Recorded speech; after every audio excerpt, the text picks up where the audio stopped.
అందరికీ నమస్కారం. నేను మీ గోపాలయ్య గారిని. చాలామంది జ్యోతిష శాస్త్రంలో నాలెడ్జ్ బాగుంటుంది వాళ్ళకి. నేను చెప్పాను కదా, ఇప్పుడు సాఫ్ట్వేర్ ఇంజనీర్ కావచ్చు, ఏదన్నా ఏ కాలం పిల్లలు హారోస్కోప్ అని చెప్పేసి టైప్ చేస్తే కుండలి అని కొడితే కూడా ఆ కీవర్డ్స్కి గూగుల్లో నుంచి టకటకటక వచ్చేస్తాయి అనమాట. ఓల్డ్ మంది నాది కూడా యూట్యూబ్ వెబ్సైట్స్ అన్నీ వస్తాయి.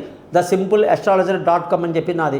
ఇలా అవన్నీ చూసిన తర్వాత, ఏమండి గురువు గారు, నాకు ఈ దశ జరుగుతుంది, ఈ దశ మంచిదా? నాకు ఏం ఉండదండి. వచ్చేసి గురువుగారు నాకు శని మహాదశ జరుగుతుంది, నేను ఇంద్రనీలం రాయి పెట్టేసుకున్నా.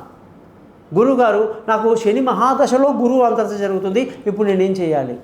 నేను అనేది ఏంటంటే, మీరు ఉట్టి దశ గురించి మాట్లాడుతున్నారు, ఎందుకంటే మీకు నాలెడ్జ్ అంతవరకే ఉంది.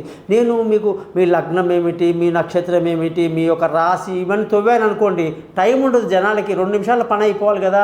అందుకే నేను అనేది ఏంటంటే, ఖచ్చితంగా మీ లగ్నం మీ మీద ప్రభావం చూపిస్తుంది, మీ నక్షత్రం మీ మీద ప్రభావం చూపిస్తుంది, మీ రాశి మీ మీద ప్రభావం చూపిస్తుంది.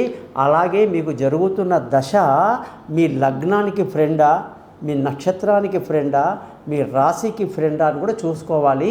ఈ ముగ్గురికి కూడా అది ఫ్రెండ్ కానప్పుడు చుక్కలంటే చుక్కలు అన్నమాట. ఇంకా జీవితంలో అంత పెద్దోడు కూడా అడుగు తిన్నాడన్న పేరు ఎందుకు వస్తుంది అంటే, లగ్నానికి నక్షత్రానికి రాశికి కూడా కలవని కొన్ని దశలు వస్తాయండి. అవి చీల్చి చెండాడేస్తాయి. మళ్ళీ ఎంత గొప్పడైనా సరే అడుగు తినాల్సిందే.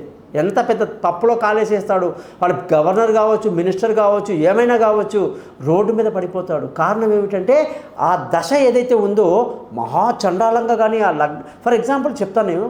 ఇప్పుడు కర్కాటక రాశి ఉంది, కర్కాటక లగ్నంలో ఒక అబ్బాయి పుట్టాడు, రాశిలో పుట్టాడు, లేదా చంద్రుడి యొక్క నక్షత్రంలో పుట్టాడు. అప్పుడు బుధ మహాదశ వచ్చిందనుకోండి, బుధుడికి చంద్రుడికి అస్సలు పడదు.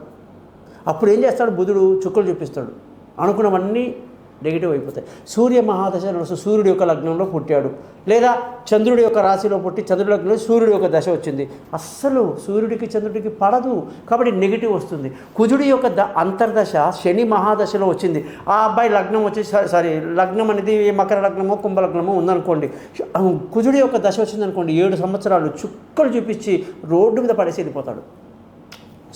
శుక్రుడి యొక్క లగ్నంలో అంటే తులా లగ్నం కానీ, లేదా వృషభ లగ్నం కానీ, వృషభ రాశి, తులారాశి ఇలాంటి పుట్టినోళ్ళు గురు మహాదశలో చుక్కలు చూస్తారండి.